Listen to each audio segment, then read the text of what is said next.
We move on again in tradition. Somebody marries a wife, and your wife is giving birth to female children. And you said, I'm a pastor, I'm a imam, I'm an Indus, or whatever they might call the religion. Because you were asked to go and do tradition. The tradition can be whatever, but it doesn't have to do with shedding of blood of human.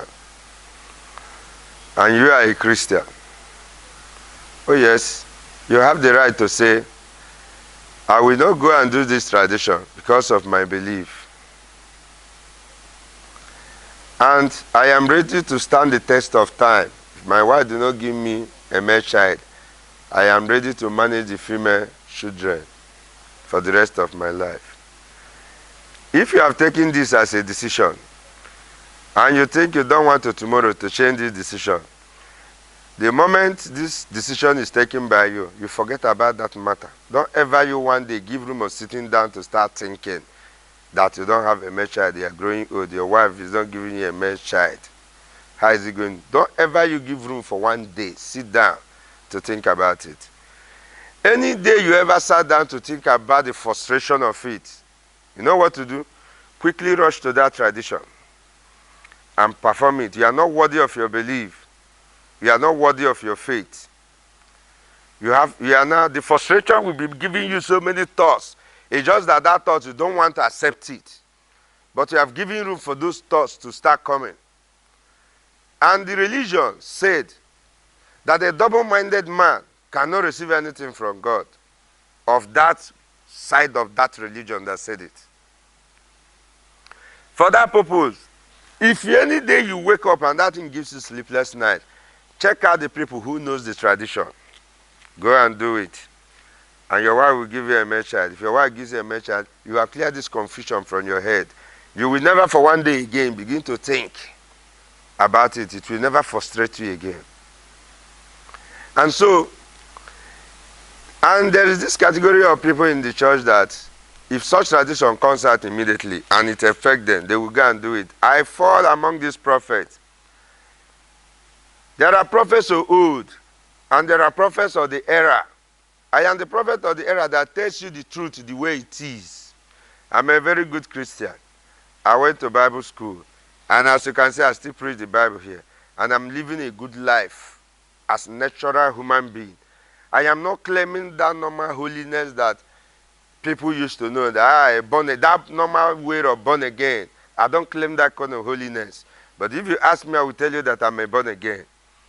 I am that prophet, that born again, that if I have reason of tradition that disturbs me, I will pay the price of that tradition. I will be free from it. And I will continue with my church. I will continue with whatever thing I'm doing as a Christian.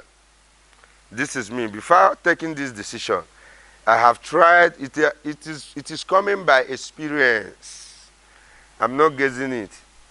The reason why I'm bringing this is because I am running the Ministry of Reality. And so that tomorrow, you know me as a prophet. When it comes for me to act as a prophet, the spirit of prophet, because the spirit of prophet is subject to the prophet.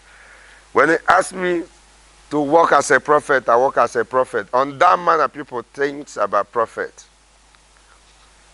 And when it comes on me in the way of tradition, in tradition, I am a chief.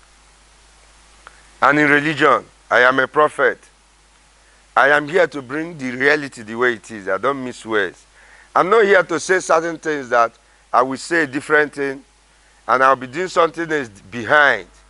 That is why people will see somebody they think is head of religion, say, they saw him so. They saw him doing this. No.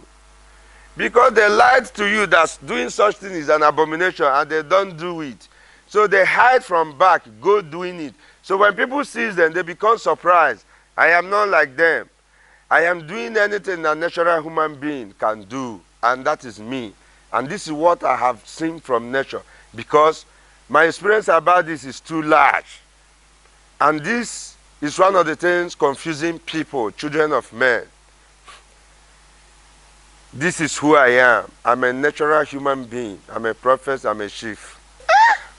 So some people has been thinking of this because this traditional born again has been coming to my head all along. I saw it boldly, written boldly. Traditional born again. Let me let the whole world know that traditional born again are wise people. If you do the traditional well, that is when you become born again. God is the only God who worketh all in all.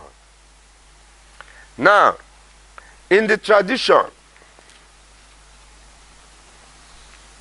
where I come from, when a woman marries to a man's house, and God blesses her with children, when the people from the woman's side comes to see or visit her and her husband and children at home, all you Lagosian children, listen good. Even in the village at the moment, the tradition is having shaking. All these things affects.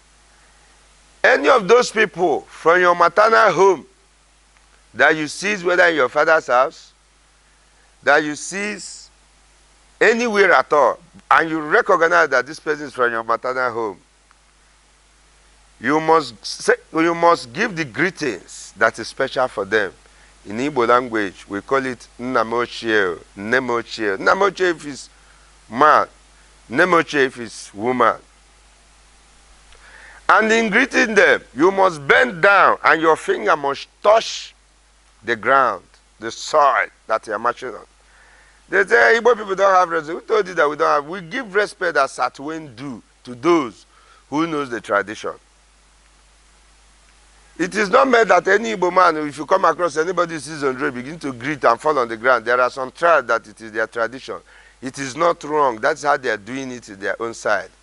It does not mean every other tribe will do that. But where it is compulsory, it's in a situation like what I have just said. Somebody from your maternal home, if you like, senior that person with 10 years, 20 years, if it's a woman, your finger must touch the ground and you call her Necheo. She will touch your back and call you Okenwadi, means the great-grandchild. A great-grandchild. Rise, my son or my daughter. You will rise. When tradition was very much active in my land, that is the only time you will see Igbo man greeting and the finger will be touching the ground. And the person that he or she was greeting will raise hand on the back and pronounce word before he or she rises.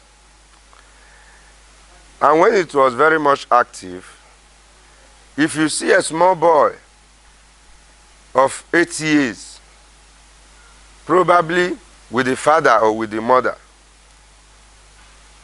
and you see a man of 35 years, bend down and touch the earth with his fingers and greet that man, and also bend down and touch fingers on the ground and greet that small boy of 8 years. It is a very big respect. You would want to know who are these people to this person. The person greeting, touching hand on the ground might look very rich, and the people he was greeting might look very tattered and poor. You would want to know why.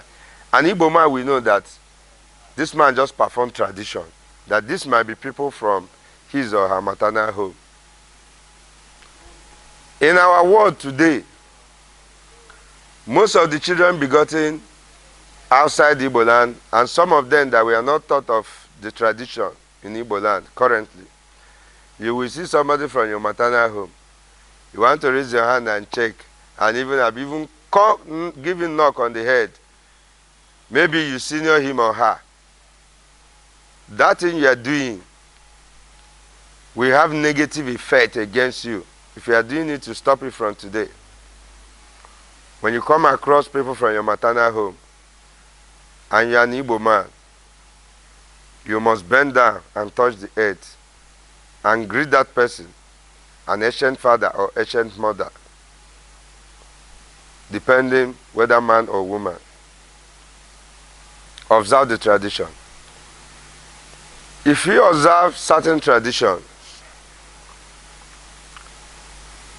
there are certain things that is well believed that anybody who practices tradition won't be seen around him if your hands are clean. Your father may have left some certain traditional rules at home before he died. And there is this one they call ofo. And you said, I am going to church, though I'm not serious with church, but I don't think I have time for this olden days something. Let me go and burn this off or throw it inside the bush on my own. One might say, I'm a man of God, I don't have time, then let me come and pour it holy water and olive oil and burn it and throw it away. The decision of this person is not bad. But the question there is, if you destroy this thing, however way you want, how sure are you to know that this thing will not have negative effect against you? And if the negative effects start coming, do you think you have solution to it? Consider it first. If you believe that there might be negative effects, and you consider yourself as one who can be able to handle the issue, you go ahead. But it is not good for you to rush into doing that without first of all considering if there should be any outcome, and what if it becomes a bad one. If you rush like that, it means that you don't calculate before you do, and that is wrong.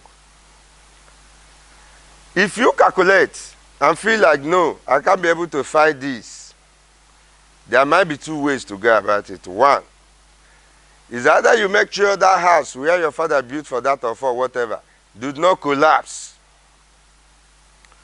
and abandon that or for there without touching it. If you allow it like that, it doesn't stop you being whosoever you are.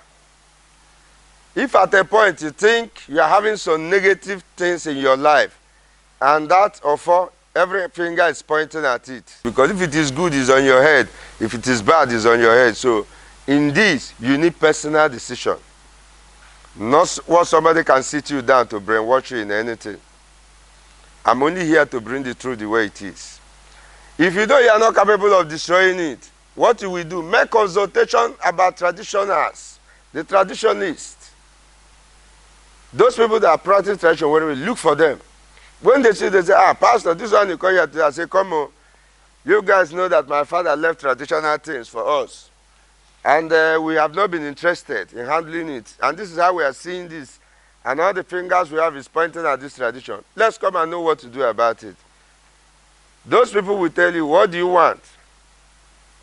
If you say you want them to take it and go on their own, and do it in such a way that it will not disturb you again, you are not wrong to take such decision. But before then, ask yourself a question. If I should let these people take this thing away, will this thing in future come back to react? Why did you send me off? We need to know the foundation of our problems. And we're here to talk things the way they are. Turn on to the next page. Let us continue.